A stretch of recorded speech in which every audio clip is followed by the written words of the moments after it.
Virgo, Sun, Moon Rising, and Venus placements, magandang araw po sa inyo lahat. And of course, sa ating mga cross-watchers, ayan, magandang araw po sa inyong lahat. Maraming salamat po. Welcome or welcome back po dito sa Bonum Magos. My name is Angel.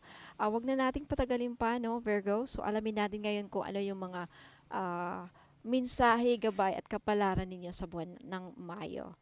May 2024 monthly prediction for our Virgo signs, Sun, Moon, Rising, and Venus placements. Virgo, you have round and round. Let's see kung ano tong round and round. Okay? May pabalik-balik, may paulit-ulit. And you have the tribe. Some of you will find a new circle of friends. You'll be joining a new community, a new team, a new workmates. Tingnan natin, no? What else for our Virgo for the month of May, Mayo 2024 kapalaran?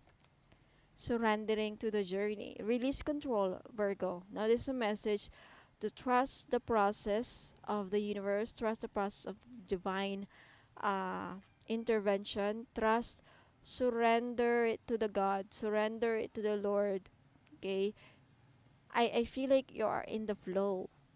You're in the flow. Just be in the flow. Release control. May mga bagay na din natin wala sa control natin. Just let it go. Okay? For some of you, you need grounding, Virgo. Go deep, explore your roots. Ayan. Next, you have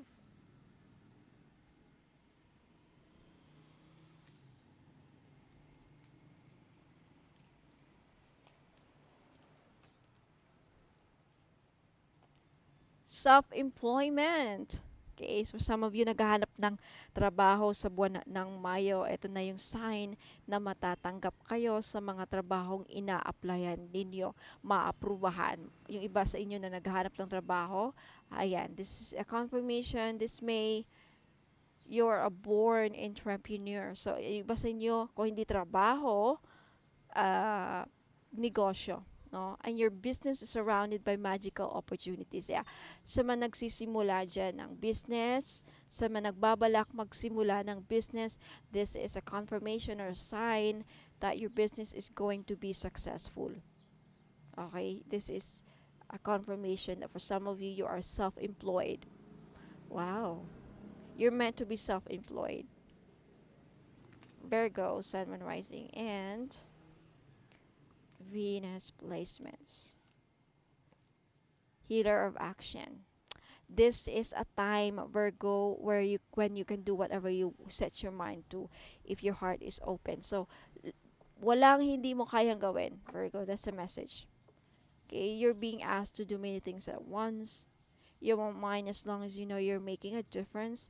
This card indicates someone who's loving, intelligent, passionate, and fun, which could definitely describe you. This person can handle difficult situations with grace. So I feel like for a lot of you, Virgo, this is a sign na kaya mo. Kaya mong gawin lahat ngayon this month. Walang hindi mo kayang gawin. You know, like, kaya mong gawin yan. Kung ano man yung mga iniisip mo, plano mo sa buhay, kaya mo yan. This is a confirmation from the universe that go for it. May go signal ka sa galing sa universe. Okay? Okay, let's take a look at the kapalaran. Ano ang mga mensahe for our Virgo. Virgo. Virgo.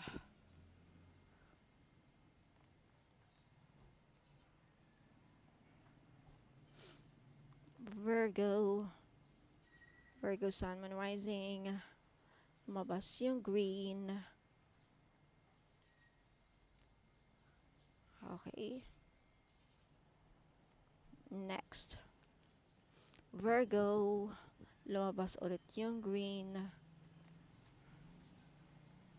Virgo, you have pineapple. Reconciliation. Reconciliation. Sa mga nag-i-expect. Okay, sa gustong bumalik ka kanilang partner, may nakikita akong pag-aayos. O see? Round and round, may mga magbabalik talaga. May magpaparamdam ulit sa inyo, Leo. I'm sorry, Virgo. Did I say Leo? For some of you, you are dealing with a Leo sign. Okay, Virgo. Next. Okay, you have success. So, May is a month full of success for a lot of Virgo.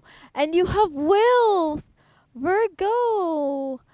Madami kayong perang makakuha this month in conjunction with self-employment. I feel like with your business, sa mga nagsisimula ng business, sa mga planong mag-start ng business, malaking perang makukuha ninyo with your business. And for some of you, sa career naman, ayan, madaming perang darating sa ating mga Virgo. Wow, congrats!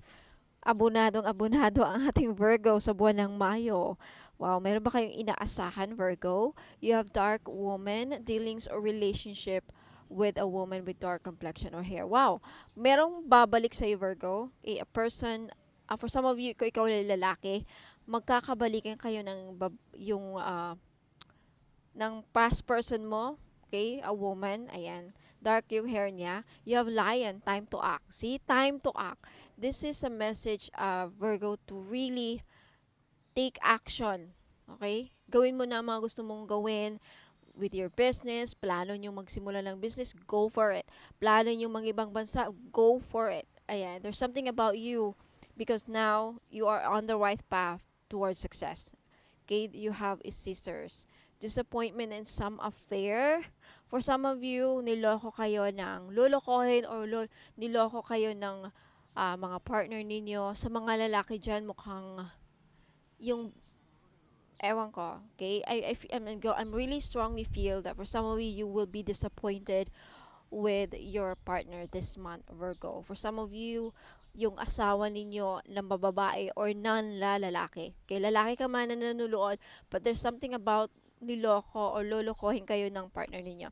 You have a candle, you will be shown the way. See, you will be ginagabayan ka talaga. With candle, I really feel that with the spirit, you have a spirit guides with you who are tinutulungan ka para mapunta or hindi ka mawala sa tamang landas, and your spirit guides is guiding you towards your success, towards achieving your dreams here, Virgo. Okay?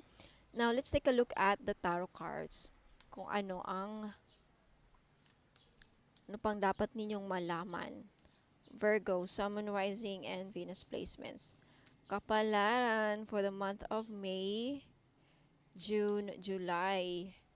Sorry, month of May. May lang. May 2024. For our Virgo, Sun, Moon, Rising, and Venus placements. I'm so sorry. We are still on the Mercury retrograde. Oy, pag Mercury retrograde, April 1 to 25, mag-ingat tayo ha, kasi yung Mercury retrograde, usually dito nangyayari madalasan ng mga banggaan, disgrasya, delay sa communication, minsan nauutal-utal tayo, mali-mali ang mga nasasabi natin, mali-mali mga sagap na information, may miscommunication na nangyayari, may pag-aaway, kaguluhan. Okay, Mercury retrograde, magulong-magulo, may mga delayed sa flights, ganon. Okay, minsan nagloloko ang ating mga cellphone. Ayan, lumabas to, ano kaya to? 7 of Wands, 5 of Wands, 4 of Wands. May nakikita akong pag-aaway sa loob ng bahay, family, feuds, pag-aaway sa family, kaguluhan, wag mo naman sana. With the 7 of Wands, meron kayong kakaharapin na problema sa family. Virgo, paghahandaan mo to. If this is not, I feel like some people are gonna be jealous of your success na matatamasa mo. Okay? Yung iba ang nagsiselos or maramdaman ninyo ang inggit, family, within family, relatives, ayan. Pinsan, kamag-anak, okay? In-laws, posible din, may nakikita akong inggit at conflict na mangyayari. So, paghandaan mo to, okay? Pag-ingatan, mag-ingat. Alright, what else? Lumabas yun eh. For our Virgo, Sun, Moon, Rising, and Venus placements. Virgo, you have the Ace of Crystals. This is the Ace of...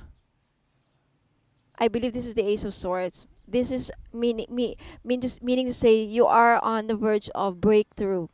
Okay, this is a card, a confirmation that you will be successful this month. A lot of you Virgo, magkakaroon kayo ng clarity. Okay, magkakaroon ng breakthrough, success. Ayan, this is a new beginning. Some of you, you are, madami kayong plano, no? Mga plano sa career, buhay, sa kaperahan, negosyo. Okay? Tignan natin. Next, you have the Five of Stars, Five of Pentacles. Mag-ingat sa kalusugan. Virgo, this month, mukhang iba sa inyo, makakaranas ng burnout, loneliness, disappointment sa relationship. Mostly, for some of you, mag-ingat kasi mukhang iba sa inyo, mababankrupt, mawawala ng pera. Okay, maubusan ng pera. The Hermit. The Hangman. Surrender. Surrender to the divine. Ipasa Diyos mo na lang. Surrender and let go of control. Some of the things, this is a reminder. Okay, let me adjust my camera so you can see the cards. This is a reminder, Virgo, that sometimes wala tayong control sa mga sitwasyon. And also, the Hangman, I feel like if you are feeling stuck right now in your situation, I feel like may kakayahan kang i-unstuck ang sarili mo eh. If you just try to look at the situation from a different perspective, mahahanapan mo ng solusyon ang problema mo. This May. Tandaan nyo yan. Okay? You will find the answer that you are seeking with the Hermit. Okay? Trust your instinct. Look within. You have the Three of Wands. There is expansion. May paglalago sa business. Akong nakikita. Some of you, you are this energy of expecting, may nakikita akong pagta-travel, planning to travel, paglalakbay, meron din paparating. Some of you are really expecting and hoping. There is this energy of malaki ang pag-asa. Nabuhayan kayo, kumbaga, Virgo, tama ba? Mabubuhayan kayo. You have the Empress. Okay, yeah, really, Virgo, please, you have the High Priestess. This month, Virgo, malamig kayong pay attention to your dreams this month, no? Kasi with the High Priestess, I really do feel, nasa-sense ko dito na yung mga gabay mo, especially with the candle, yung mga gabay mo, mga kamag-anak or mga lolo, grandparents, parents, mga magulang na nasumakabilang buhay na, gagabayan kayo this month. Dadalawin kayo sa panaginip para magbigay sa'yo ng mensahe. Dadalawin kayo sa panaginip. Iba sa inyo, mapapanaginipan ninyo yung mga mahal sa buhay. Papa, lolo, mama, lola, kapatid, or sino man yung mga kamag-anak niyo. Ginagabayan kayo, Virgo. Okay? And also pay attention to your dreams this month. Kasi merong importanteng mensahe sa'yo, ipahiwatig sa inyo. Okay? Na makakatulong sa iyong sitwasyon. Tandaan nyo yan. Okay? There's a strong message there. Okay, let's take a look at the other cards. You have the Fool. And you have the Nine of Wands. Okay, huwag kang sumuko kasi with the Nine of Wands, malapit mo nang ma-achieve ang mga pangarap mo. You are entering a new chapter in life. Okay, makakaaranas din kayo ng kaginhawaan this month, Virgo. Tandaan nyo yan, okay? Huwag sumuko with the Nine of Wands. Alam ko sa inyo, pagod na, malapit ng sumuko. Andun na yung pagod na ako, ano nang gagawin ko? Wag sumuko. Mag-ingat lang ka sa kalusugan. The Empress. Spend more time in nature. Ingatan ang kalusugan this month, Virgo. Tandaan nyo yan.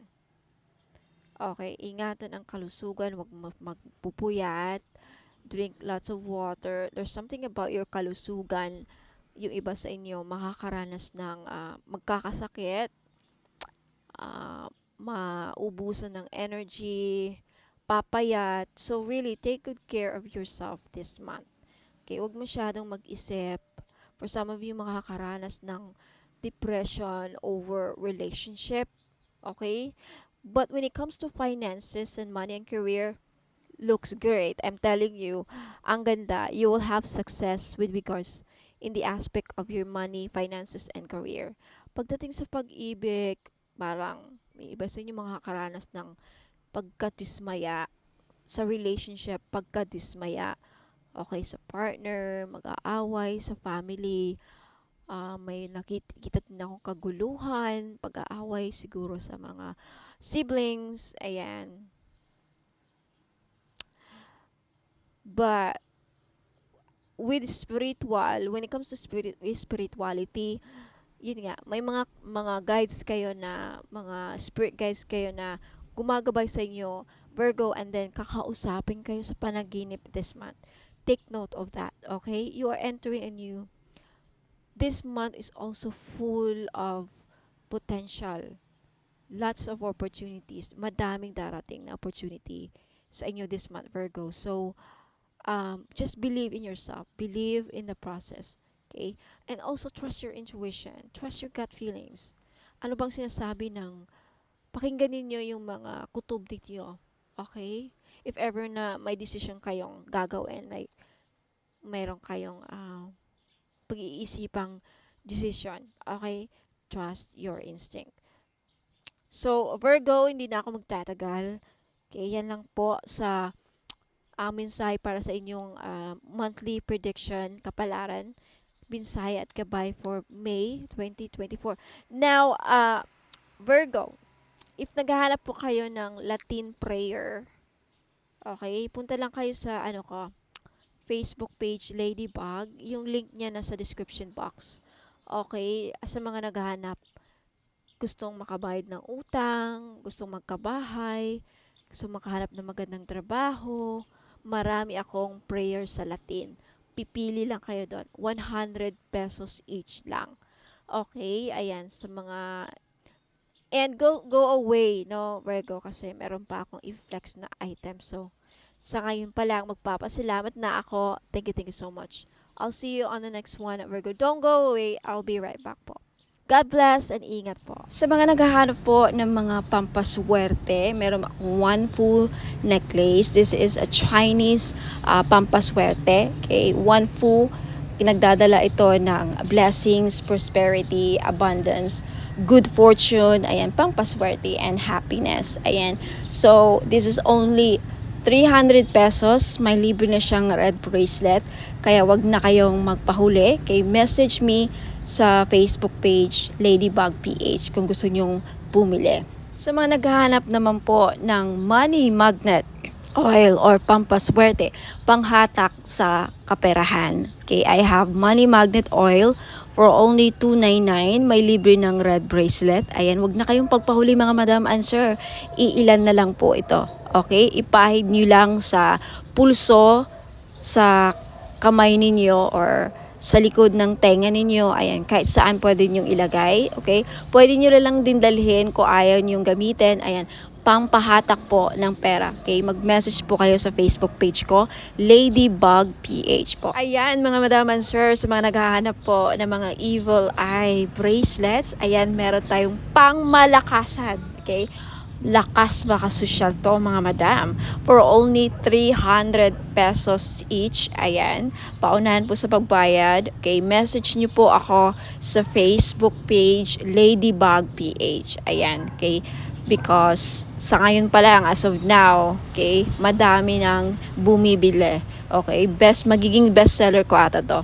Okay, so ayan, wag na kayong pahuli, okay? Message na kayo. Ayan, mga madam and sir, welcome back. Ayan, so mga naghanap po ng pampaswerte. Ayan, meron po tayong jade necklace. This is only 300 pesos each. Ayan, pampaswerte sa sugal, pampaswerte sa buhay, lahat na po. Pampaswerte sa pag-ibig. Yan, jade is for good luck. Kaya kunin nyo na. Okay, message nyo po ako sa Facebook page, Ladybug PH. Ayan, mag-message po kayo. Sabihin po ninyo, ma'am, pabili po ako ng jade necklace, 300 pesos. Ngayon sa mga namumblema naman dyan sa pera, meron tayong green aventurine. Maganda po ito panghatak sa pera. This is a money magnet stone, yung green aventurine. So, if namumblema kayo sa pera, hindi kayo maka-loan, hindi kayo makabenta, hindi kayo parang walang pasok, walang perang pumapasok, no? So, kailangan po ninyo ng green aventurine necklace. This is only 300 pesos, kaya mag-message na kayo bago pa kayo maunahan. Now, sa mga namumblema naman sa kanilang love life, meron tayong rose quartz necklace. 4 pieces lang po ang available sa ngayon. Pero wag po kayong mag-aalala kasi magre-restock po ako in the future. So, sa gustong bumili, ayan, mag-message lang kayo sa Facebook page, Ladybug PH, or dito sa Facebook page if naka-post po ito sa Facebook page, ayun, mag-PM na po kayo. Okay, so yung rose quartz po ay tutulong sa inyo na ma-in-love lalo ang yung person. So, gamitin nyo po ito, okay, during or pag nasa tabi po ninyo ang inyong mga minamahal sa buhay, o di ba? Ayan, so yung rose quartz din po ay nakakatulong para maging maayos ang takbo ng iyong love life. Last but not the least, yung citrine necklace po. Alam naman natin na yung citrine is the stone, merchant stone. Okay? So, ibig sabihin yan, yung mga merchants or mga sellers. Kaya kung ikaw ay nagbebenta, meron kang binibenta, may sari-sari store ka, may restaurant ka, may business ka, ayan, maganda po itong citrine. Bagay na bagay po ito sa mga negosyante dyan. Okay? Para panghatak, pampaswerte, panghatak ng pera, ayan yung citrine. And talagang mabibenta ninyo yung mga binibenta ninyo. Lalo-lalo na dun sa mga nagbibenta ng lupa. Ayan, pwede rin yung citrine. Ayan, kung meron kayong binibentang kahit anong binibenta. Okay? This is the seller's stone, kumbaga. Kaya, ayan, kunti lang yan. For sure, maraming bibili nito, kaya paunahan lang po sa pagbayad. Kaya huwag ka nang magpahuli, mag-message na kayo sa Facebook page, Ladybug PH Tarot. Kung ito nakapost sa Facebook page, ayan, mag-PM na po kayo. Sa mga naghahanap po ng mga diffuser bracelets, ayan, naka-promo sale po ako ngayon. 799 po for only 3 items. So, ano-ano yung mga items na yon? Diffuser bracelet, money magnet oil na 299. Ngayon, isa-sale ko na. And of course, hindi mawawala ang ating all-in-one powerful red bracelet. So, for 3 items, 799 na. So, mag-message lang kayo kasi I think this is only 5 pieces available yung set. Now, sa mga gusto namang bumili lang ng money magnet oil lang ang bibilhin nila, okay, this is only 299. Ayan, may libre ng red bracelet. Kaya ano pang inaantay nyo? Naka-promo yan ngayon. Ngayon lang yung pag hindi naubos yung red bracelet. Kaya mag-message na kayo sa Facebook page. Hanapin ninyo Ladybug PH.